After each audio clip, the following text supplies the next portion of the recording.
Round the Moon by Jules Verne. Chapter 7. A Moment of Intoxication. Thus a phenomenon, curious but explicable, was happening under these strange conditions. Every object thrown from the projectile would follow the same course and never stop until it did. There was a subject for conversation which the whole evening could not exhaust. Besides, the excitement of the three travellers increased as they drew near the end of their journey. They expected unforeseen incidents and new phenomena, and nothing would have astonished them in the frame of mind they then were in. Their overexcited imagination went faster than the projectile, whose speed was evidently diminishing, though insensibly to themselves. But the moon grew larger to their eyes, and they fancied if they stretched out their hands they could seize it. The next day, the 5th of November, at 5 in the morning, all three were on foot. That day was to be the last of their journey, if all calculations were true. That very night, at 12 o'clock, in 18 hours, exactly at the full moon, they would reach its brilliant disk. The next midnight would see that journey ended, the most extraordinary of ancient or modern times. Thus, from the first of the morning, through the scuttles silvered by its rays, they saluted the orb of night with a confident and joyous hurrah. The moon was advancing majestically along the starry firmament. A few more degrees, and she would reach the exact point where her meeting with the projectile was to take place. According to his own observations, Barbicane reckoned that they would land on her northern hemisphere, where stretch immense plains, and where mountains are rare. A favourable circumstance if, as they thought, the lunar atmosphere was stored only in its depths. Besides, observed Michel Ardan, a plain is easier to disembark upon than a mountain. A selenite deposited in Europe on the summit of Mont Blanc, or in Asia on the top of the Himalayas, would not be quite in the right place. And, added Captain Nicholl, on a flat ground, the projectile will remain motionless when it is once touched, whereas on a declivity it would roll like an avalanche, and not being squirrels, we should not come out safe and sound. So it is all for the best. Indeed, the success of the audacious attempt no longer appeared doubtful. But Barbicane was preoccupied with one thought. But not wishing to make his companions uneasy, he kept silence on the subject. The direction the projectile was taking towards the moon's northern hemisphere showed that her course had been slightly altered. The discharge, mathematically calculated, would carry the projectile to the very centre of the lunar disk. If it did not land there, there must have been some deviation. What had caused it? Barbicane could neither imagine nor determine the importance of the deviation, for there were no points to go by.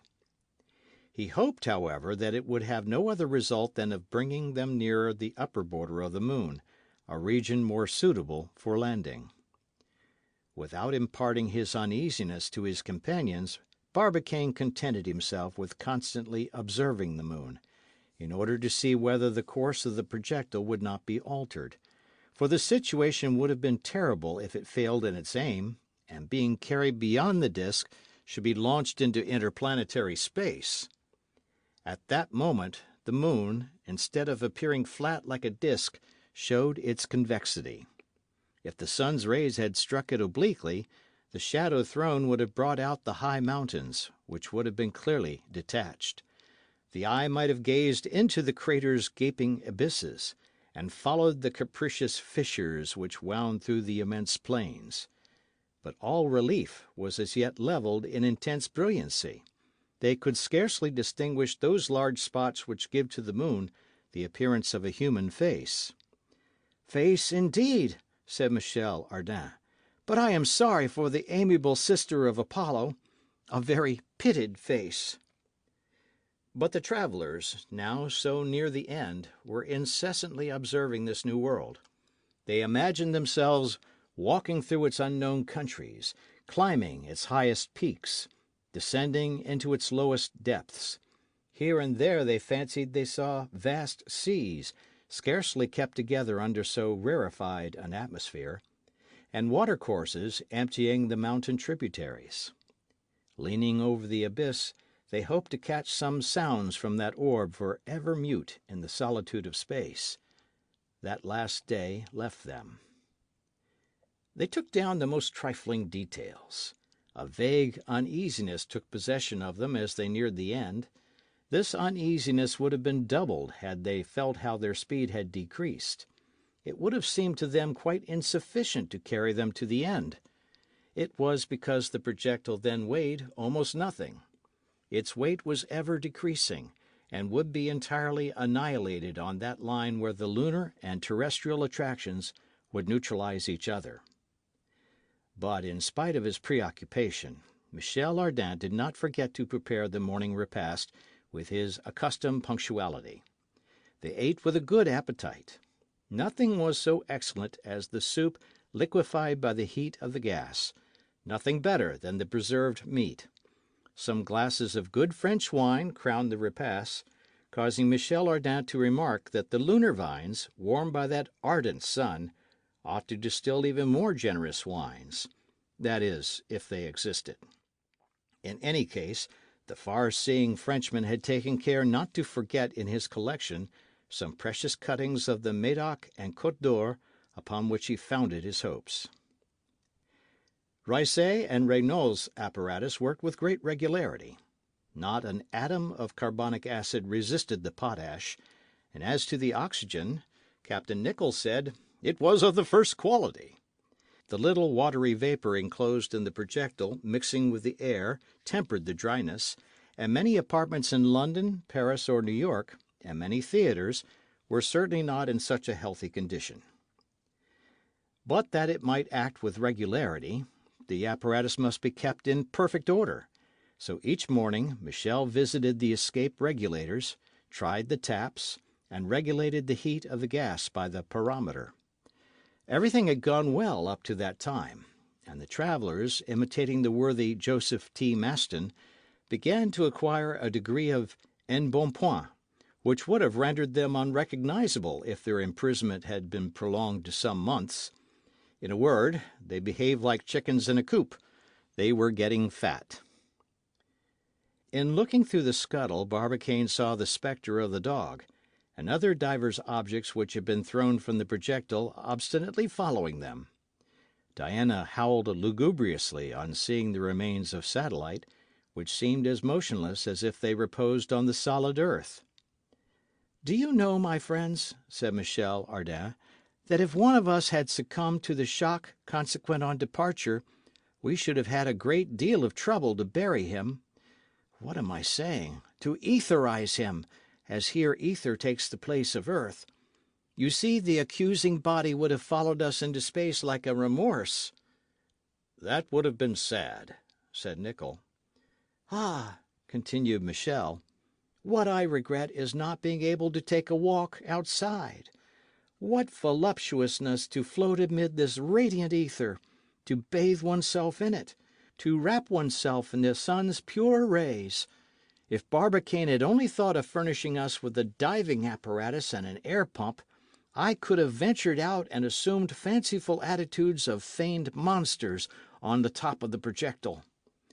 "Well, old Michel," replied Barbicane, "you would not have made a feigned monster long, for in spite of your diver's dress, swollen by the expansion of air within you, you would have burst like a shell, or rather like a balloon which has risen too high.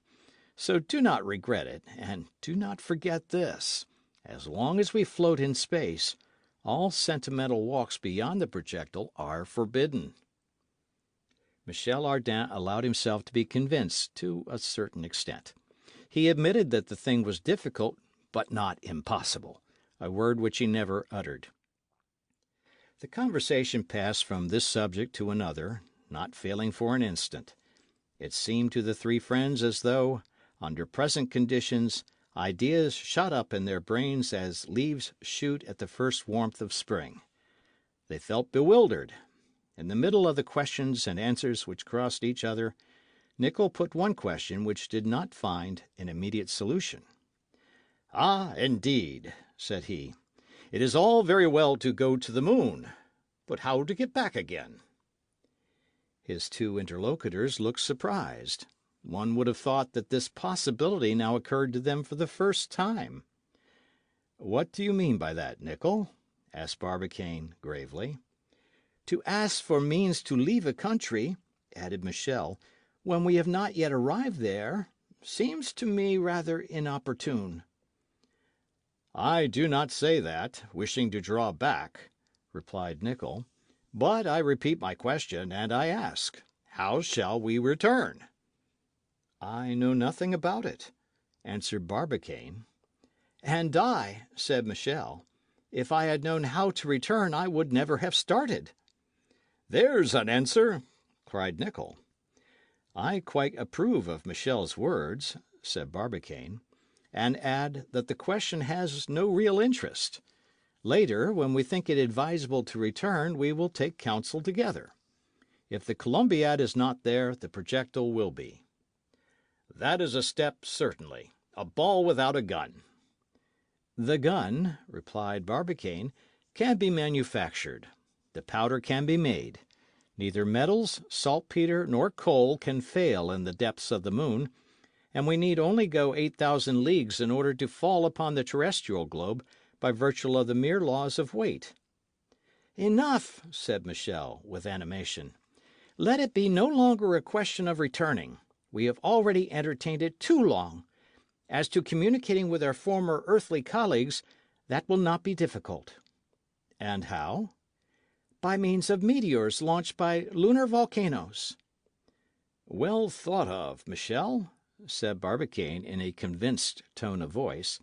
"Laplace has calculated that a force 5 times greater than that of our gun would suffice to send a meteor from the moon to the earth, and there is not one volcano which has not a greater power of propulsion than that." "Hurrah!" exclaimed Michel. "These meteors are handy postmen, and cost nothing. And how we shall be able to laugh at the Post Office administration! But now I think of it—" "What do you think of?" "A capital idea! Why did we not fasten a thread to our projectile, and we could have exchanged telegrams with the earth?" "The deuce!" answered Nicholl. "Do you consider the weight of a thread 250,000 miles long nothing?" "As nothing. They could have trebled the Columbiad's charge. They could have quadrupled or quintupled it," exclaimed Michel, with whom the verb took a higher intonation each time. "There is but one little objection to make to your proposition," replied Barbicane, "which is that, during the rotary motion of the globe, our thread would have wound itself round it like a chain on a capstan, and that it would inevitably have brought us to the ground." "By the 39 stars of the Union," said Michel, "I have nothing but impracticable ideas today, ideas worthy of J.T. Maston. But I have a notion that, if we do not return to earth, J.T. Maston will be able to come to us." "Yes, he'll come," replied Barbicane. "He is a worthy and a courageous comrade. Besides, what is easier? Is not the Columbiad still buried in the soil of Florida? Is cotton and nitric acid wanted wherewith to manufacture the pyroxyle? Will not the moon again pass to the zenith of Florida? In 18 years' time will she not occupy exactly the same place as today?" "Yes," continued Michel, "yes, Manston will come. And with him our friends Elphinstone, Bloomsbury, all the members of the Gun Club, and they will be well received. And by they will run trains of projectiles between the earth and the moon. Hurrah for J.T. Maston!" It is probable that, if the Honourable J.T. Maston did not hear the hurrahs uttered in his honour, his ears at least tingled. What was he doing, then? Doubtless posted in the Rocky Mountains, at the station of Long's Peak, he was trying to find the invisible projectile gravitating in space. If he was thinking of his dear companions, we must allow that they were not far behind him, and that, under the influence of a strange excitement, they were devoting to him their best thoughts. But whence this excitement, which was evidently growing upon the tenants of the projectile? Their sobriety could not be doubted. This strange irritation of the brain, must it be attributed to the peculiar circumstances under which they found themselves? To their proximity to the orb of night, from which only a few hours separated them? To some secret influence of the moon, acting upon their nervous system? Their faces were as rosy as if they had been exposed to the roaring flames of an oven. Their voices resounded in loud accents. Their words escaped like a champagne cork driven out by carbonic acid. Their gestures became annoying. They wanted so much room to perform them, and, strange to say, they none of them noticed this great tension of the mind. "Now," said Nicholl in a short tone, "now that I do not know whether we shall ever return from the moon, I want to know, what are we going to do there?" "What we are going to do there," replied Barbicane, stamping with his foot as if he was in a fencing saloon, "I do not know." "You do not know!" exclaimed Michel, with a bellow which provoked a sonorous echo in the projectile. "No, I have not even thought about it," retorted Barbicane, in the same loud tone. "Well, I know," replied Michel. "Speak, then!" cried Nicholl, who could no longer contain the growling of his voice. "I shall speak if it suits me," exclaimed Michel, seizing his companion's arms with violence. "It must suit you," said Barbicane, with an eye on fire and a threatening hand. "It was you who drew us into this frightful journey, and we want to know what for." "Yes," said the captain, "now that I do not know where I am going, I want to know why I am going." "Why?" exclaimed Michel, jumping a yard high.